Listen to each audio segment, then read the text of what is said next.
On the opposite side of that, there's invalidating behavior. And we use invalidating behavior on students sometimes as well,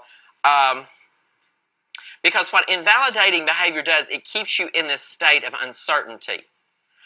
I'm not sure. I'm really not sure. Do I approach her? Well, I probably shouldn't. Did she really mean? I'm not sure. And it's a controlling behavior. We control with invalidating behavior is what we do. It's a control technique. And what it does, it has a tendency to make us feel like we're less than who we could be or we should be. And we know already from everything theory-wise in education is if we're going to teach anyone something, they have to have certain needs met before we can actually get to them. And so you want to be sure that you're not working with someone and putting them down so much that they can't move forward in that, so that they can pick up what you're trying to teach. When we ignore a student, that's invalidating behavior. Do I ignore students? Yes. I do, because they're doing something I don't like, and I ignore the behavior. I ignore it. What I have discovered, though, interesting enough, that kid that drives you over the edge because they can't sit still, and he has a name. His name is Michael. Michael can't sit still. Try everything in the world. You can't figure out a way to fix Michael. He just won't sit still. And so you try ignoring Michael. Didn't fix it. So why should I ignore it? If it didn't fix it, why would I keep ignoring it? That doesn't make any sense, but that's what people seem to do with Michael. They ignore him. But what I discovered is this works. And I just teach with one hand on Michael's shoulder. And then what I started noticing is that Michael would reach up and he would pat me on the hand while I was teaching. So now I'm standing here and Michael is patting me on the hand. Ever so often, he'd just pat me on the hand. And I'm thinking, that is weird. But he became, and he just calmed down. Now, I did not realize this, and it's something I didn't know because my profession is a teacher. I'm not an occupational therapist. That if you take someone who is hyperactive and you put them in a weighted vest, it calms them. This is the same sort of thing. But now let me tell you what that translated to Michael. It translated that I cared about him. I was actually touching him. It was positive for him because he was the only one in class that I would stand next to. And because I stood next to him, I would glance down over his shoulder and I would say, oh, you need to write that down on number 3. And so I'm now getting a double dose of affirming for him because I'm spending time with him. He perceived it as spending time with him because I'm standing here. I'm not back there in the back of the room. I'm with Michael. He's like, oh, we're buds, you know. And so what I had to keep in mind is I can take what I used to use as invalidating behavior, and I can change it into validating behavior based on the way I use that in the classroom as a technique in them. Constant checking on them. That's invalidating. Constant checking on them. You know, David's like, don't check on me again. I don't need you to check on me again. So checking constantly is invalidating because we go back to what we talked about before. What about the trust issue? What, you don't trust me? You know, is that it? You don't trust me? And so I say things like, you know, when I'm wandering around, and yes, I'm checking on them. I'm looking at them. And I'm saying things, instead of talking about the answers on the page, I'm talking about the fingernails as I move around the room. I'm talking about, your handwriting is really interesting. Do you always loop those F's that big on the paper? That's a big loop on that. I know it's a girl thing. It'll pass. You know, and so when I'm moving around the room, I am checking, yes. But I don't want to give the perception that I'm checking up on them.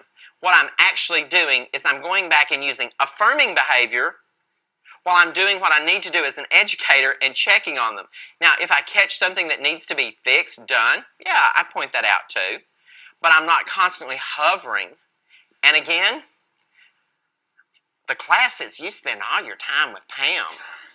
Well, she's saying All you do is check on me. Do you not trust me? So for y'all, it's negative, and for her, it's negative. Because you're saying we're not getting to spend any time with you, and she's saying, get away. I want to be trusted. I want someone to let me do what it is that I am doing. People don't like to be told how to do something. We stepped in it then, didn't we? What do we do in school? We tell them exactly what to do. Here's the way we're going to do this, and then we're just going to do it the way As a matter of fact, it's called framing the lesson.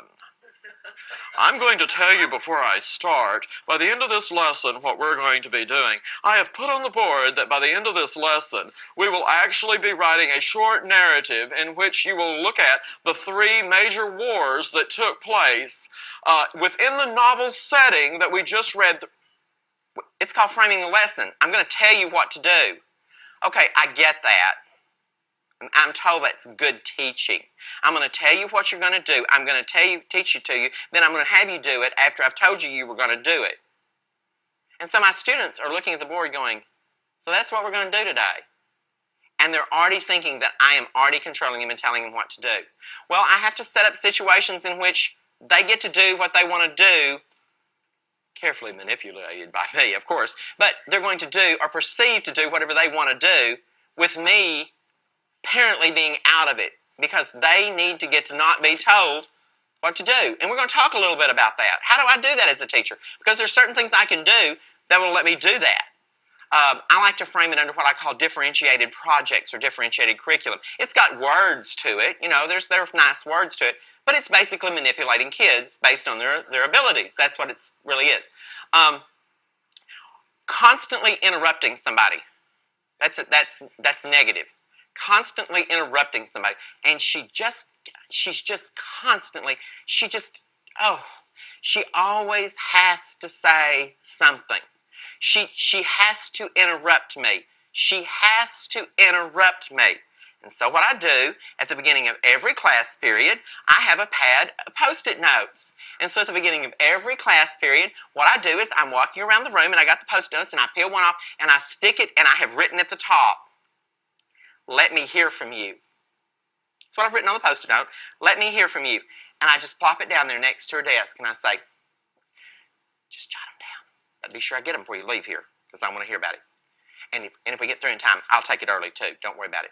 So now instead of her interrupting me or me interrupting her, she's trying to talk to me, but what she perceives as me interrupting her. I want to tell you, I just interrupted her with a lesson. I've got to keep going, baby. We can't stop this.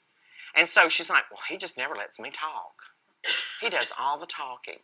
Well, with the Post-it note, what I've done is no longer she's not perceived as being interrupted because she just jots it down on that piece of paper. And then I have to make a point when she comes in the room the next day to have the Post-it note, which is usually stuff that I really don't care about at all, quite honestly. But I've got the Post-it note, and I go, okay, I've got to remember when she comes in the room, I've got to ask her about this one.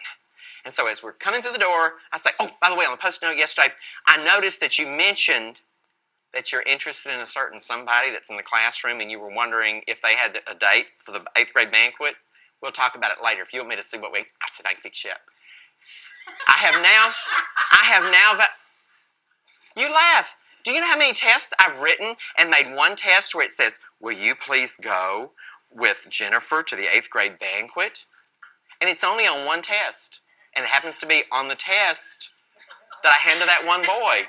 And so, and I love watching it. They're reading through the test. And all of a sudden that one boy goes. And then he looks around the room and thinks, I wonder if this question is on everybody's in here. Now everybody in the room has noticed that he's read, and he's looking up, and they're going, dude, what's the matter with you? It's like, the test. And they're like, yeah? Do you not study? I studied. Okay, so I know that's crazy, but if you notice that question on a test is significant to somebody's life, what does that hurt? It doesn't hurt. That doesn't hurt anything at all. It doesn't hurt to be involved in someone's life and say, I care about what's going on in your life. I know you want to date. I get it. I'm sorry. You really don't want to go with him? Let me pick you somebody else. I've got a really great guy that I can just fix you up with in a heartbeat. I can get you on an algebra test question next week. I'm a broker. I can put this out here. So it's the thing about all of this behavior is I can look at my invalidating behavior as an educator, and with not much work, it becomes validating. And so I want to be sure that I'm affirming and I'm putting it back to where it should be instead of putting it in the wrong places.